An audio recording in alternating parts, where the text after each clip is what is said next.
Hello everyone, Nigel here with you, Nigel's Modelling Bench, and we're back again for another, this week it's a World War I Wednesday, not Wings Wednesday, and I think this might be a theme going forward, and as we go through this video you'll see why. I think I mentioned this last week, and a lot of people have commented that's great because they don't just recognise World War I models as wingnut wings. They don't even recognise, World War I models as just aircraft. So we could bring in some vehicles as well. I've got a few vehicle kits. We've got some big guns. We could do all sorts. But anyway, today I have, later on in the video, in a few minutes' time, you will see a review which I've made. It's of a beautiful, beautiful kit that Charlie has sent me from Australia. Charlie is a very, very generous follower, I must say. He contributes to the channel financially, and if you remember, I did that Samsung review a while back. He sent me that kit. I probably repeat all this in the review, so sorry about that. Anyway, yes, Charlie is a very, very generous gentleman. First of all, in this video, we're going to look at my dirty, filthy mat, but also I've been working on the Gannet. As you can see, there's bits of oil and stuff going on. So basically, today I want to start this video off by a brief talk about rigging. Now, I am no expert on rigging whatsoever. If you saw my Fokker E4 that I really struggled with, that was my first ever attempt at rigging, and I used this. And this is the Infini model 1/32 scale 0.135 black rigging. There's 45 meters on here. This is available from Premium Hobbies in Weston-super-Mare. If you're in the UK, it's going to be available from many different prices around the world. This, I believe, is just Easyline. I think it's the same as Easyline. And what I found with this product, as soon as I started to paint it, it was obvious that it's not round. It's like flat, okay? And it also is affected by super glue, which I've talked about before and shown you. So this is the product here. I'm going to grab some tweezers so I can pick it out because I don't have any fingernails. So this is the product here. And basically, as I say, it's Easyline. And it can be stretched and stretched and stretched and stretched. When you're doing your rigging on your model, if you're using this stuff, just stretch it enough so it just goes taut. I've told this story before, but if you haven't seen one of these Wednesday shows before, you won't know. I did a BF 109. And I used Easyline for the antenna, so I fixed it to the top of the fin, or wherever it goes on the fin, and then I pulled it forward onto the antenna, drop of super glue, job done. Now, it was probably about that taut, and within a year the antenna is laying on the floor next to the model because the constant pulling has just pulled the antenna out. Somebody else has commented they've done World War I models with Easyline, and after a couple of years it all starts to come away. What I have noticed, I was talking to a very nice gentleman at the Avon show a couple of weeks ago, and I have noticed it does sort of uncurl itself. And what he was telling me, apparently it's made of many tiny little fibres that capillary up, and what happens is the glue dries at different rates and everything, and it makes it all curl up. I actually had it on the model, say I was doing some rigging, and say that this black spot here was a drop of super glue, and I just sort of put the rigging down like that, and it was next to the super glue, and it all just went, and it all just went to like a spider's nest, and it was really affected by it. So all in all, the only good thing about this is it's got a lot of elasticity. It's not very easy to use because it's soft, and the biggest problem with it is the fact that it's not round. Now, I don't know if you can see this, but as I spin this around, can you see that it's actually not round, it's flat? Okay, I'm hoping you can see that. Now, what I've done, I've got my Infini paint clip stand here with a couple of paint clips in it, and I've got a piece of Easyline in here. You can probably see it on top of my finger. You see, if I do that, you'll see it. Okay, and you can see there it's got lots of elasticity, and it's held between these two clamps. And I've just used that rather than using a model because I'm not going to bother messing around with that Fokker E4. I'll have to do something else. So, good old Gary. He of the author of the beautiful books you've seen, the Felixstowe and the False that we saw last week. He's put me on to this stuff, and this is model casting rigging, available in Japan. You can get it in various different places, but you'll be paying a lot more money for it. Please don't inundate me with where did you get it from, because what I don't want to happen is for you all to go to one place and buy this stuff, and all that will happen is the prices will go through the roof. Because if all of a sudden they find that you know, their weekly sales have gone from 2 rolls to 150, then the price will go up. So have a look around. Japanese model suppliers sell it. There's your clue, okay? But what I don't want to see is a million people go there and it sell out straight away and the price just goes through the roof, because that's what often happens with my channel. You'll go and buy it, it goes out of stock, and then no one else can get it. So have a look around and see what you can find. So that's the Easy line, okay? This is the model caster. Now it comes basically in 2 sizes. This one is called 0.6, which is 0.13 millimeters, and they're recommending that for 1/48th. And this one is 1.5 at 0.2 millimeters, which is recommended for 1/32nd. Now, some people like to go thicker, some people like to go thinner. What I think to myself, if I'm going to paint this, it's probably going to end up about 0.15, 0.17 millimeters. Okay, Wingnut Wings recommend 0.15 millimeters. They recommend the 0.2 millimeters for the thicker stuff like control cables and stuff. So these 2 sizes really fit perfectly. And as I say, if you paint it, you're going to be thickening it up anyway. The beauty with this stuff is it's round. Okay, you will see here, if I twirl it, just like I was doing with that Easy line, you can't, it's not doing the same. It doesn't have the flats on it. It's round. Now it is elastic, but it's not as elastic. So it's obviously going to be a lot stronger. So if you pull it too taut on your model, you're going to start pulling the wings up and stuff. So just be careful. What Gary recommends, if you get that False book that I talked about last week, there's a whole section in there on rigging. It's also in the Felixstowe book. Basically, all he does is just enough tension just so it's straight. Otherwise, you will start distorting things. This kink here, you can see that kink in there. That is only there because that's where it was folded around and over the edge of the reel. But even that kink there, you can see tiny bit of stretch and it pulls it out.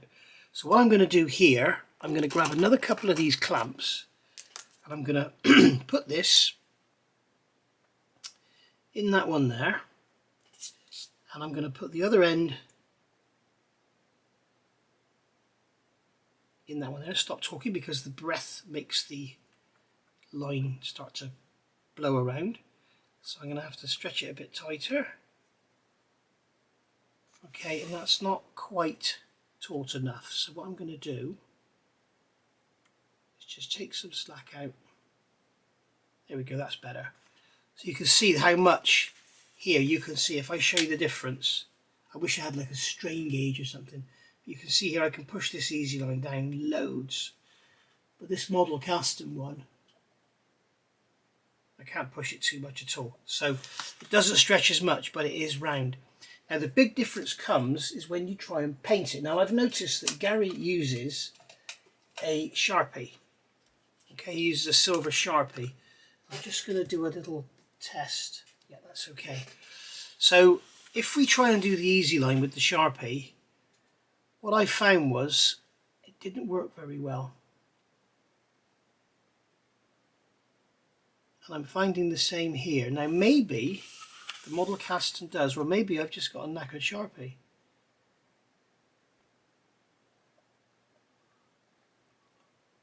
I can see there is some silver coming off. I think what we have to do is make sure we've got the tip nice and wet. Maybe that's where I was going wrong.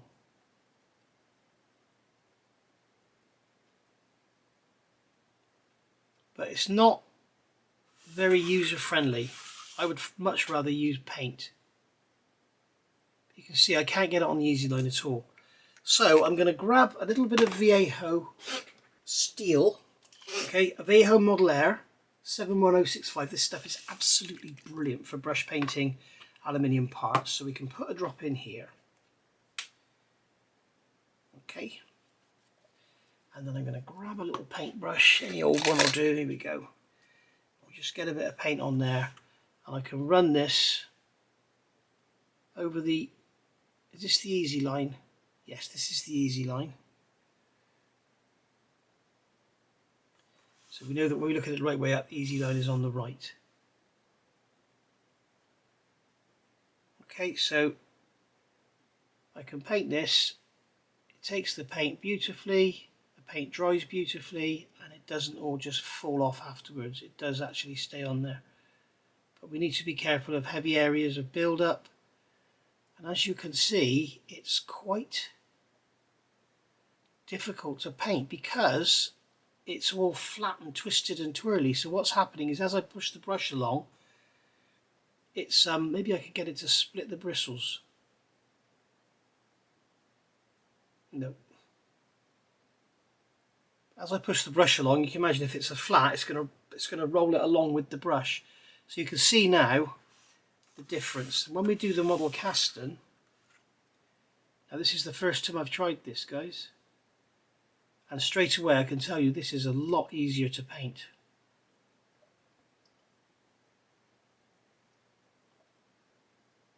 And that's why we've got to be careful of the model. It flicks, when the brush comes off, it flicks paint everywhere. But I've just got underneath, we'll go in behind,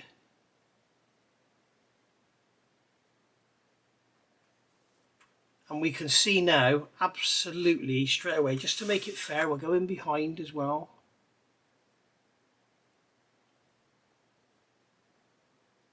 There you go, so we've gone underneath, we've gone on top, and we can see, hopefully you can see, could you see how the model casting has this constant, it focuses on my hand, there we go. You can see how the model casting has this constant line. It actually works better if I put it away. You can see here we have this constant silver paint. Okay, it's really difficult to focus. It's trying to focus on this. But you can see with the easy line, it's not at all constant, it's all broken.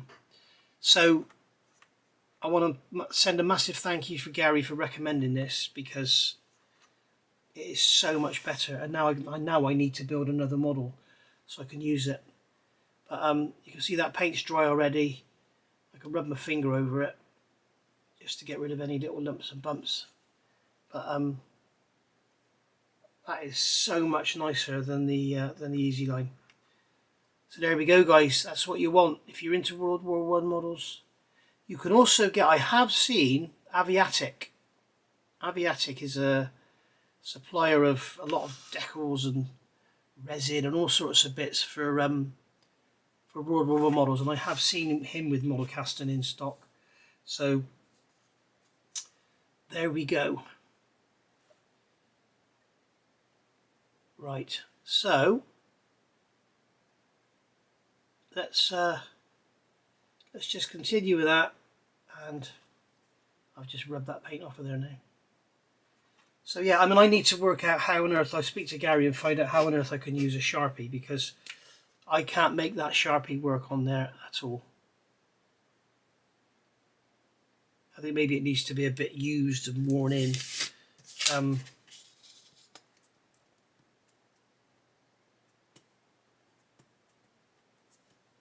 No. So there we go. Anyway, thank you for watching that.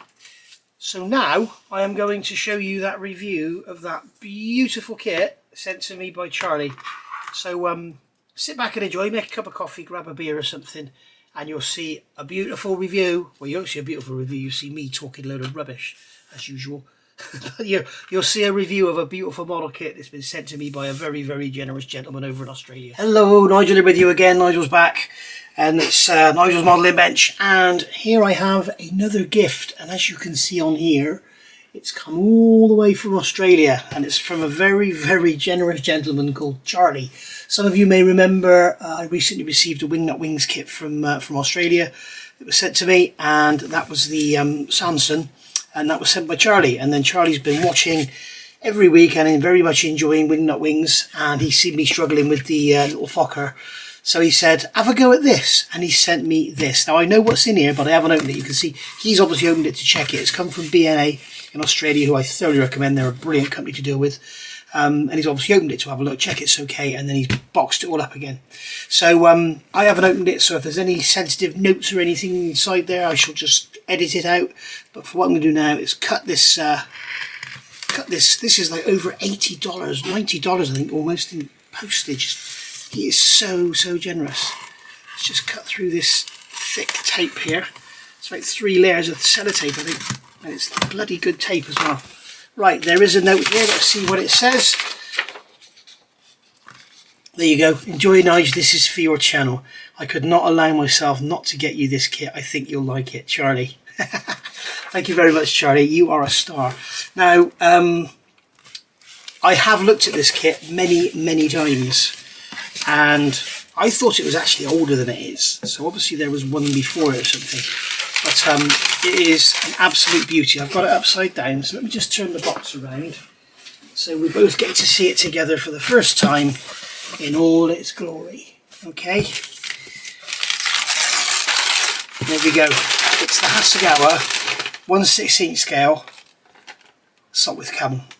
And it's absolutely beautiful. As you can see, it's built here without any canvas covering, so you get all the wood exposed. So yeah, it is absolutely beautiful. And this is obviously, I'm thinking this is probably the Hasegawa supplied box that it comes in, because it's perfect.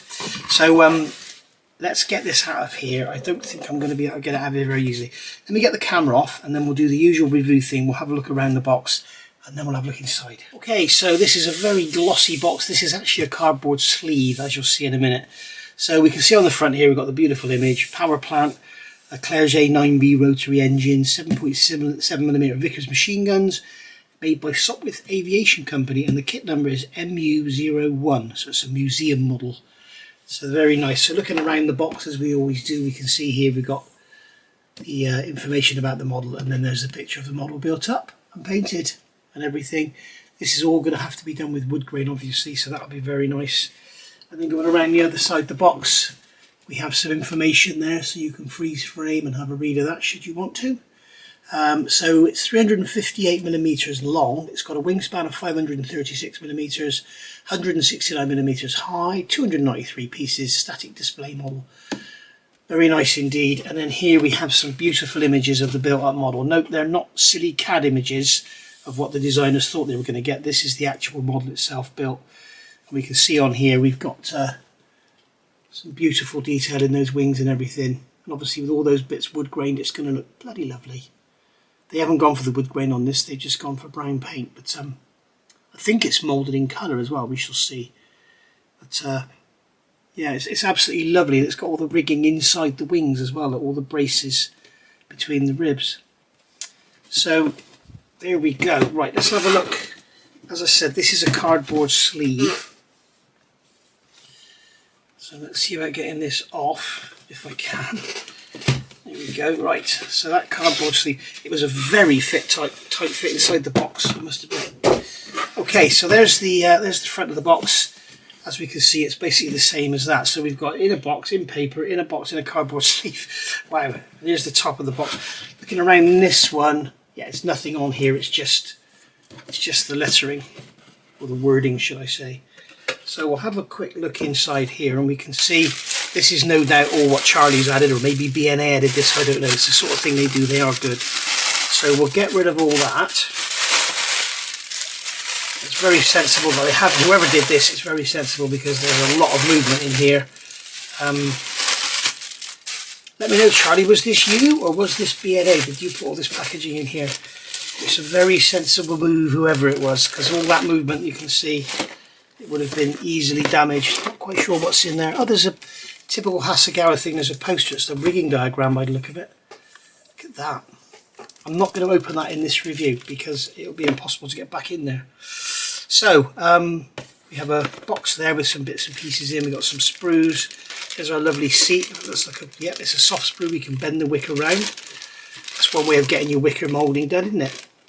If you just want two-dimensional moulding. Clever. And then we've got a silver sprue. Looks like it's actually plated. So that's nice. And then we've got some other sprues all in a bag, and then we got our instructions down in here. It feels like the decals are inside there as well. So let's have a look at the instructions, and let me get the camera repositioned. I'm going to physically pull the camera down rather than zoom it because it ruins the focal length when you zoom. It doesn't ruin it, I'm not used to it, that's what it is. So here we have the instructions. So it's like an A4 booklet, And we have some beautiful black and white images on the front of here. As I said, Hasegawa, so it's going to be a lovely kit. It's going to be very hard plastic as well, probably, but it will be beautifully moulded. So we can get the light on now, so you can see this better. So we've got sprue callouts here. We've got all the information here about the aircraft itself and some history with it as well. So we have all the sprues here. So we have the main fuselage, wings, and then we've got all our wing ribs. It actually looks quite a simple kit, actually, unless there's two of those. There's not a hell of a lot to it, to be honest. It's a lot less complicated than I thought it would be. And then we've got what looks like tyres here. We've got some, is that polycaps? And then we've got some, looks like wire, some thread, some more thread. I'm not exactly sure what this is, and some wire there by the look of it. Looks like we've got rigging included. That's nice. I don't look at other people's reviews or other builds or anything, so I'm not tainted, if you like. So when I do these reviews, it is fresh off, you know, I'm seeing it at the same time as you if you've never seen this kit before. So we've got some bulkhead parts here, we've got some engine parts here, wheels. There's our seat we just saw. That looks like, is that engine? Yeah, sprue. Yeah, that's the push rods and the rockers. Is that cylinder heads? Yep, cylinder heads there. Amazing. All separate parts. So that engine is going to look lovely. I won't be weathering this. I'll build this as a museum model, so it will be built as brand new. So it'll be no weathering. It'll just be cleaned and then highlighted with oils and stuff, but no weathering, no sitting up, no dirt or nothing. Everything all sparkling brand new. So they're giving you a little guide there. So we're putting the cylinders together, adding the cylinder heads and the push rods. We've got spark plugs there by the look of it. So yeah, that's separate spark plugs, so they can be all painted up looking pretty. And then we've got a wiring diagram for the spark plug leads, so that's nice. We've got the inlet manifold going on there. Remember, the exhaust was just open on these. It's a rotary engine, not a radial, so the actual engine spun with the propeller, flung oil everywhere, and the exhaust valve opened and just let the exhaust out. So there we go. We've got our main spindle there for our propeller going in, it's telling us not to glue it. And then we've got that peg there, which is going to hold it in, obviously. That is painting. Why is it telling us to paint that, I wonder? Maybe it's because the engine can be removed. So we're starting on the interior. Whoa, blimey, look at all this. This is all the control lines. Bloody hell. Giving you all the lengths as well, that's good. So you've got all the control lines here. One thing I have learnt from doing that Wingnut Wings Fokker, in future, I'm going to add control lines inside the fuselage before I do anything, because that was one of the hardest parts of the rigging, was getting the control lines to look natural coming out of the fuselage. So in future I'm going to, I may even use wire in future. So we shall see. So we've got the control columns going in there. We've got that brace going down, holding it down. They're telling us not to glue the control column, so we can, I wonder if we can move the control column and move the, blimey, that would be cool, wouldn't it? I wonder. But we're assembling it all up first. And then we've got these guides going in that the control wires are going to go through. And then they're telling us to label them all with tape. Okay, we shall do that. Refer to steps 7, 8 and 14. 7. Can't see how that's relevant there, but never mind. 8. Can't see how that's relevant. And 14. Okay, that's relevant. Okay, so here, right, we're building up the fuel tank here, and then we're going to add the fuel tank and the floor and everything into the actual fuselage. So we've got the crossbars going there. We've got the main fuselage itself here. So they're asking us to attach rubber thread. Okay, asking to attach rubber thread to the tail wheel, tail support, so that it actually moves, I'm guessing. Wow. And then we've got whatever that is there. There's beauty of Sopwith Camel is there's loads and loads of research material. I've got books on it. It's all online as well, so there's no excuse for us getting anything wrong in here. So yeah, that's going to go in there with all those cables attached. So they show it there without the cables, but it's going to be a right bowl of spaghetti, that is. We'll have to make sure we get them going the right way up or below this fuel tank mount, whatever it is. Instrument panel going together. Please refer to the attachment figure painting. Don't know what that means, but we'll find it. Dry the decal, please install the transparent parts. So yeah, they're saying put the decals in, let them dry, and then maybe those transparent parts will clip in. If not, we can just pop them in, run round with a thinned down with water, some microcrystal clear, and then just cotton bud over the front, and they'll go in then, and they'll be totally transparent, looking lovely. As long as we'll probably have to give them a polish and flatten them out. They'll probably have a little bit of sink in them from where they're moulded. Then we've got the ammo boxes going together, and we're putting these straps over the rudder pedals. Okay, so we're adding the rudder pedals there. That's why they're saying refer to stage 7, because we got that part there, which is that part there. Yeah, there we go. Right, so that's why they're telling us here to refer to there. Wow. I have to do a lot of thinking about this build. Okay, so now the ammo is going to go in. Then we've got this, I'm guessing that's an oil tank. Yes, because it says oil tank there. There's an oil tank there with a pipe coming out at the bottom. And then we've got the link chute and the oil tank installation. So these are the chutes for the spent cartridges. And then we're adding all this in the top. So the oil tank's going on that bulkhead there. Then coming over the page, elevator horizontal tail assembly. Not quite sure what they're showing. Okay, that's showing us this here. What not to cement and what to cement. Okay, that's crystal clear now. And then we've got the rudder vertical stabilizer assembly. So we've got that going together there. What's this here? That's showing that's N3. Okay, it looks like you've got the alternative. You can have it, there you go. You can have it covered or uncovered. So probably have it covered actually, because you'll have the brightly coloured stripes on there then. That'll add some colour to what is otherwise just going to be brown. Please remove if you are moving the elevator. Okay. So the elevator is free to move. So it does look like you can use the control column to actually move. My God. Wow. Please do not loose. I think they mean have them correctly tightened. Bloody hell. That's something else, isn't it?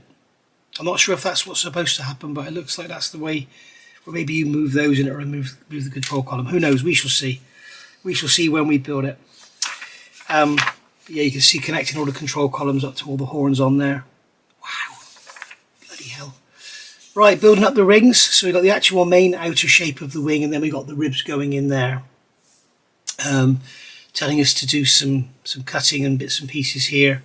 Upper wing main tension cables. Tension cable are 1 by 1, so you're adding them 1 by 1 rather than just putting them through. But here they're showing you looping them through. Hardened with instant glue the tip of the thread, please cut an angle. Alright, so what they're telling you to do is put some super glue on there, let it go hard, and then cut the angle and fit them in. I don't understand. It says tension cables are 1 by 1, and here they're showing them looped in and out of the holes. I don't exactly know what they're trying to tell us there. Maybe they're just trying to tell us they're separate. So it's one separate line for the dark and one separate line for the light. Breakdown in English translation, which is no issue, because it's their breakdown in English is far better than my breakdown would be in Japanese. So here they're telling us do not cement. Okay, that's the symbol, do not cement, I'm assuming. I don't think you're going to put all those ribs in without cementing them. And then once again we're going to add all those stringers. Coming on here, we've got the fuel tank assembly, and then we've got the seat.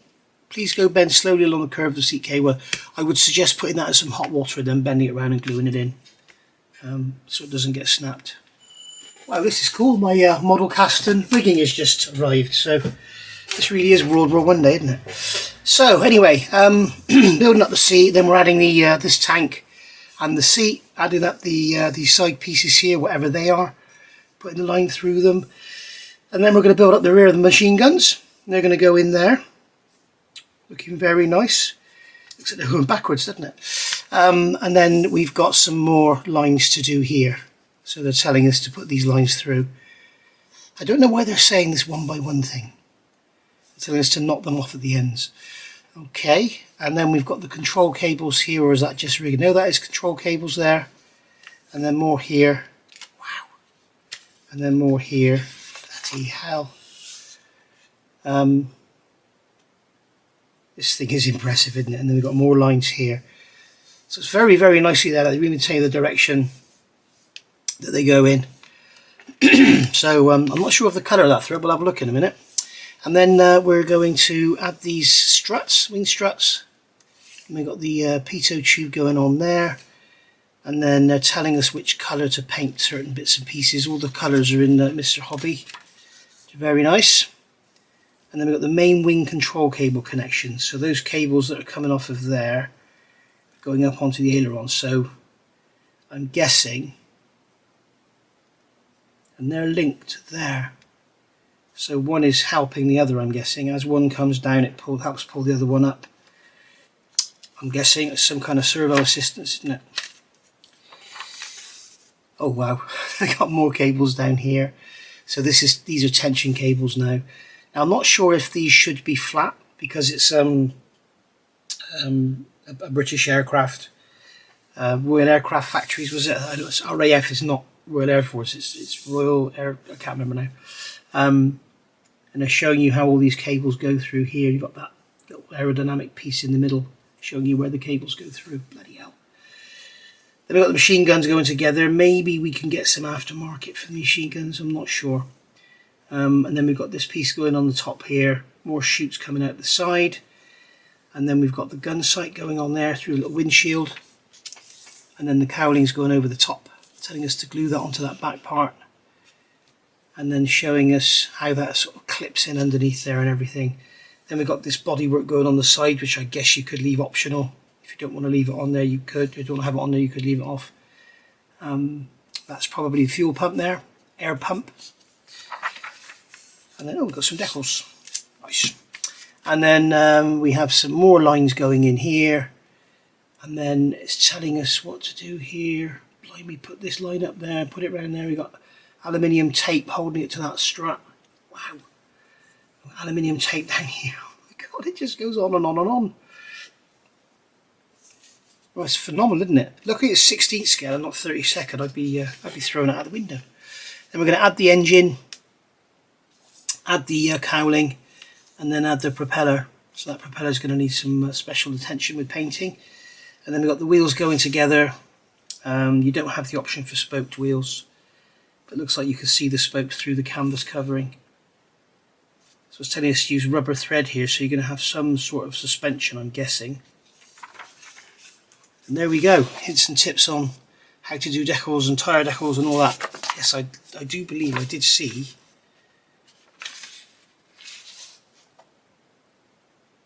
Am I imagining things? I thought I saw some tyre decals. Yeah, I did. There we are. Tyre decals. Right, so let's put the instructions to one side and have a look at the kit itself. We've got these decals here. They're Hasegawa, they're made in Japan. They should be absolutely fine. I'm not going to open the bag because I want to keep it sealed. But here we've got that for the solid fin. We've got the choice of having a registration number or not. And then here we've got, I'm assuming they are, yeah, they're Sopwith Camel manufacturer's badges. We've got our instruments there. We've got a manufacturer's plaque. And those rings there, perhaps they're going on the wheels, are they? So very few decals, but they should go down really, really well. My experience with Hasegawa, the only time I've ever had problems with Hasegawa, I did a silk cut Jaguar and I used microset sole, and the silk cut on the tail wrinkled up, but it never went back down. So let's have a look in this box. What have we got in here? We've got, this box sits in the end. So we've got, okay, so we've got in here bits and pieces of the model. So we have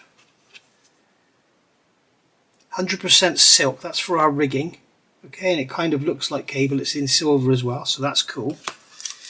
We've got, is that elastic? I know in places they tell us to use rubber line, is that what that is? That's vinyl tubing, that's copper wire, that's leather strapping, I'm assuming that's for the belts, is it? And we've got this chrome tape here.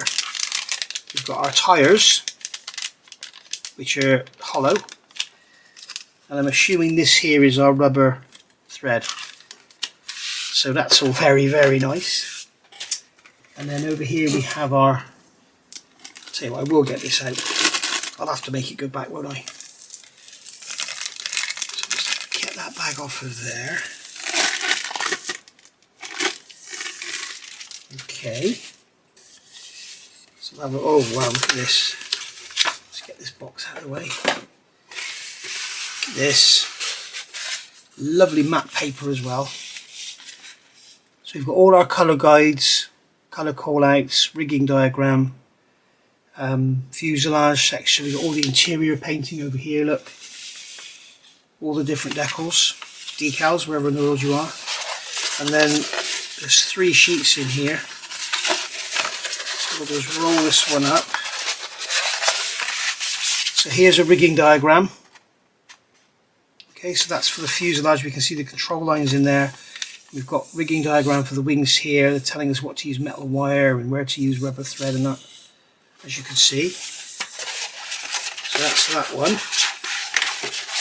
And then this one. Okay, these are double-sided. Wow. Over there. So there's a forward view. Looks like it's probably full size as well. So there's a forward view of our rigging.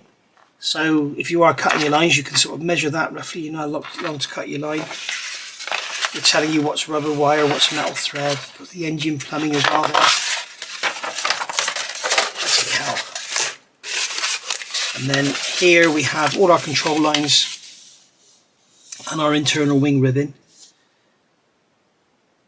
Bloody hell, this is unbelievable.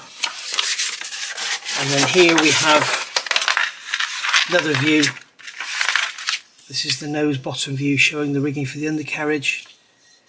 And then all of this rigging here, and then our control lines for the wings. Tension line instructions. Wow. Right, let me get this sorted out and put away, and then I'll come back and we'll look at some plastic. Alright, that was fun getting that back in that tube. Blimey. Right, I wonder how they do it in the factory. You must have people that are cleverer than me, which isn't difficult, I guess. Most people are cleverer than me. So what have we got in here? We've got 3 sprues in this bag, so we'll look at this one first of all. So this is obviously our main fuselage side. We've got the undercarriage here. I'll get it the right way up. We've got the undercarriage here, and then there's our cabane struts, they're called. That's our main struts. Kind of looks like it's warped, but it's not. It's moulded that way. And we've got these little ejector tabs coming off. We've got these little tiny holes for our rigging to go through, which is very nicely thought out. Those out there with super detailing skills may wish to add turnbuckles and stuff or whatever should be there. But I certainly won't be modifying anything. I just want to build it out of the box and just enjoy it, because Charlie's been very, very generous in getting me this. I bet it was a pretty penny as well. And I'd love to see if we can get those control surfaces working with the stick. That would be amazing. So anyway, it would probably break actually with all the friction, wouldn't it? But we shall see.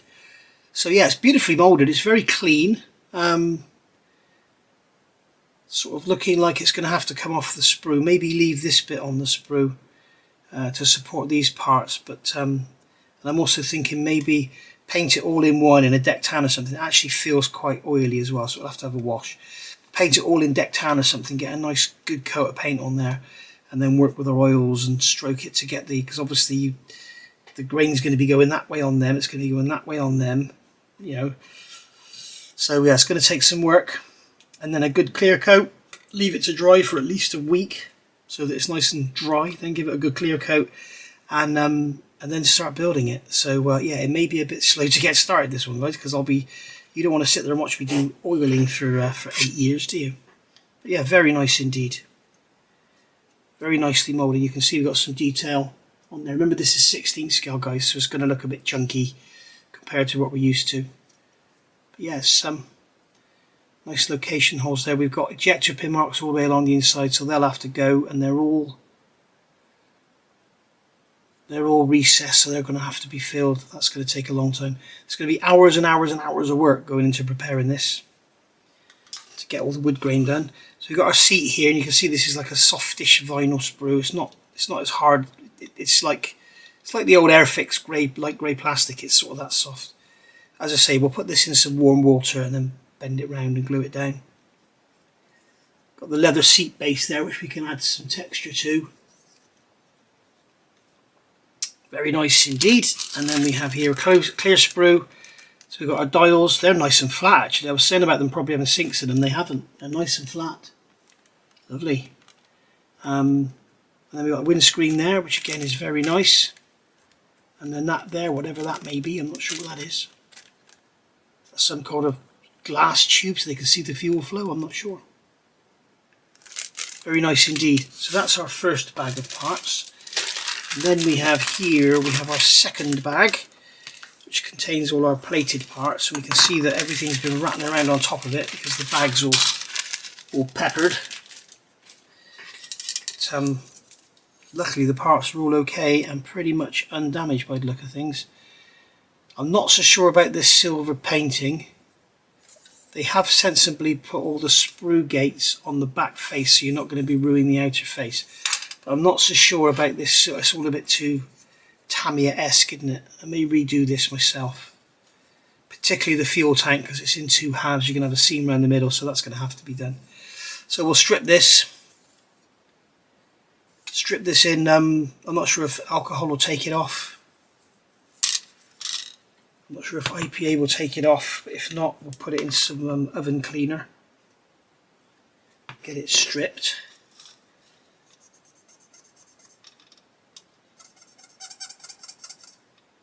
IPA doesn't appear to be touching it, so yeah, it's going to have to be oven cleaner or bleach or something.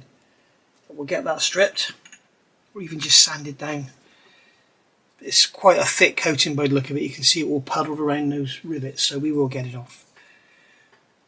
I did ask Charlie if because he bought one himself and then saw it and thought, no, he's just going to want one of them. So he got me this, and he hasn't started his yet. But yeah, we're going to be stripping that. We've got ejector pin marks in the back of here as well. I'm not sure any of that's going to matter. But certainly if you're building it with all the cowls off and everything, you're going to be able to see the back of that firewall, I'm guessing. So best get them filled. Very nice. I was just about to say put it back in the bag to save it getting damaged, but if we're stripping it, it doesn't really matter, does it? And here we've got a great big bag. This is our last bag.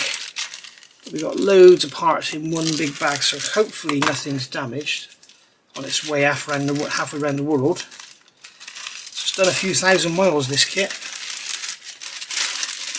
Right, so we'll put those over there and we'll get these out one by one. So that's our little poly caps. So you've got a square one there as well. So you can see that's all flexible and bendy. So here we've got two sprues identical. Okay, this is the D sprue. So these are all our wing ribs. So again, these are going to have to be wood grained. We're going to have to get them all off. These are 7s and they're 8s. The difference is obvious. That's okay. The longer tail. So that's cool. And then these are all 7s. So there's only 2 different types. That's brilliant. So we can get all them off, get them all painted individually. We don't want to be cleaning up sprue gates after all the wood grain, do we? So yeah, very nice indeed.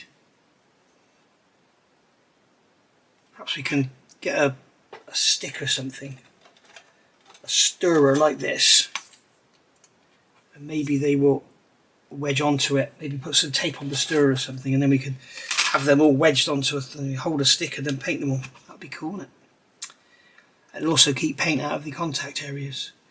Ailerons here. Sorry guys, I had to cough there. Little tiny pieces here, not sure what these are, and we've got all the pivots here, all the hinges for everything. So yeah, the ailerons have got that lovely shape to them. Again, they're going to have to be, it's not going to be easy wood graining them, but because all the wood grain is going to have to go in opposite directions, and may have to do it once, give it a clear coat, and then mask it all up and do the other way. We shall see. We'll cross that bridge when we arrive. Okay, so here we have our wheels. So we should have 2 of these. Okay, we've got 2 of that part, but only 1 of this part. So there's our main axle. There's the top half of the aerodynamic part, or the bottom half, whichever one it is. That looks like our covered fin. So we can get that decal on there, that'll be nice. And then we've got our wheel here. You can see through the hole, we've got the tyre valve and the spokes inside there, so that's very nice. If you want to super detail this and go mad, you can, but I'm going to do it out of the box, I think. Very nice indeed.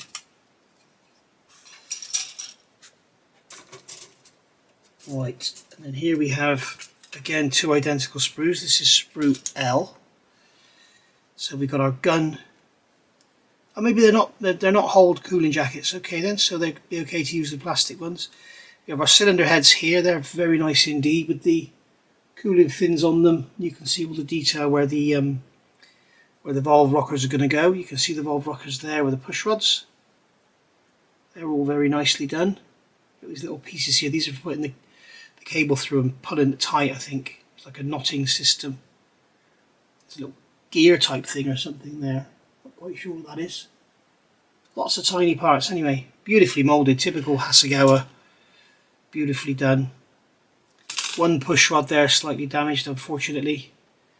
But that's inevitable when you chuck everything in one big bag. That's inevitable, especially the distance this is done, if that's the only damage. I'm very lucky. How many cylinders are there? 1, 2, 3, 4, 5, 6, 7, 8, 9. No, 1, 2, 3, 4, 5, 6, 7, 8, 9. Yeah, 9. And we've got 1, 2, 3, 4, 5, 6, 7, 8, 9, 10. So we're going to end up with spare push rods. So that one broken push rod doesn't matter. Lucky me. Right, so lucky all round today, isn't it? There's our inlet manifold there. We've got our cylinders here with the cooling ribs on them, very nicely done. There's the centre of the propeller there. We've got the gear there going on the back of the prop. Gun sight and another gun sight. So do we have 2 of these sprues?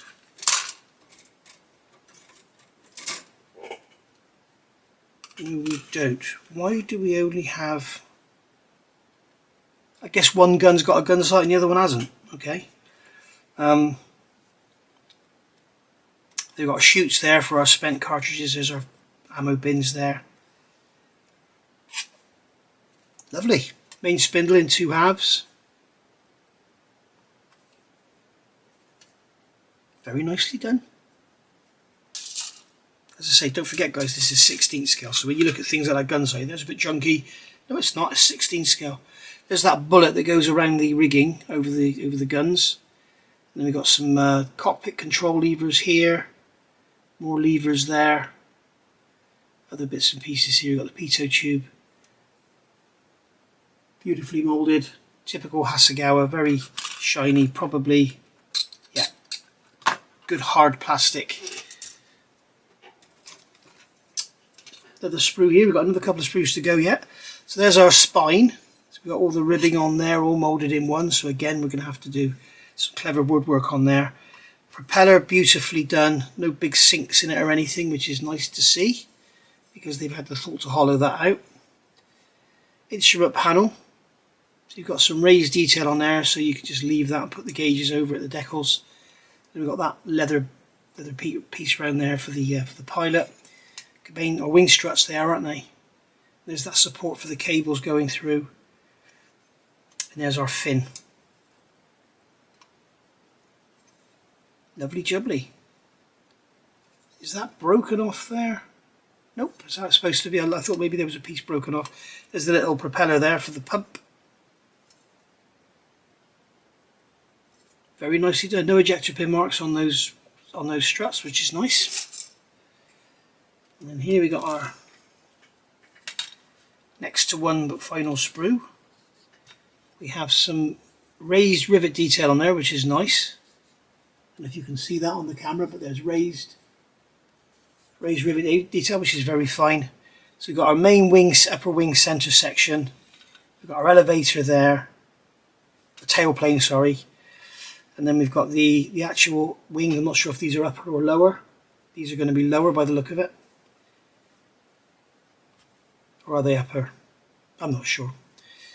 But yeah, beautifully, you can see got the shape on the end of the wings. You've got the shape on there. It's not just flat. So again, we get all these off, get them all cleaned up, get them painted brown. It's going to drive us crazy doing all this wood grain, I think. And then here we have the final sprue. So this is going to be our lower wings. Yeah, there's the tabs there. Looks like they lock into each other, which is a nice touch. And then we've got struts there. more looks like some kind of lever. Oh, that's the tail wheel, isn't it? That's the tail support, and then we've got the actual elevator itself there. So yeah, it says those bits are single, but you can see here that what they're talking about doing is attaching a line here. It's going to go across there, under, cross there, under, cross there, under, and then finish up there. So we've also got some tie-offs there as well. I'm not sure what they're for.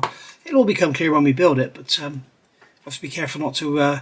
luckily it's made of brown plastic, so I was just going to say I have to be careful not to block any holes up with paint. If we do, we can draw them through and it's just going to expose brown, so that's good. Better than having it grey or white or something.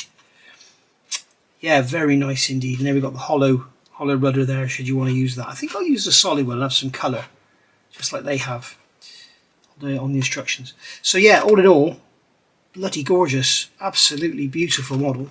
Really, really nice. There's nothing else in here. So yeah, so there it is. Start with Camel F1. So it looks like that is the rubber line, that UA2, which is the one where they tell us to use the rubber line.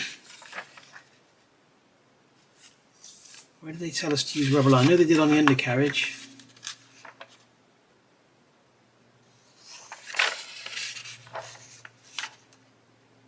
Rubber thread. This is one of those, I'm going to have to take the advice and go through it and read the instructions fully before getting any cutters out, because I think we really need to understand where we're going with this, and if we're going to do any changes to the build sequence to make life easier, then we need to know about it, because I don't want to sort of get to here and then realise that I should have put a line in here for there first or something. But I'm sure these instructions are going to be cool. There it is. I want to say a massive thank you to Charlie. You are an absolute star. Not only does he send me kits and stuff, he also contributes to the channel financially as well through Patreon, which is very good of him. So yeah, thank you very much, Charlie. You are an absolute star. I am going to build this. There's that fuel tank. Looks, as I said, it's pre-painted, but we're really going to want to, strip it and then get all that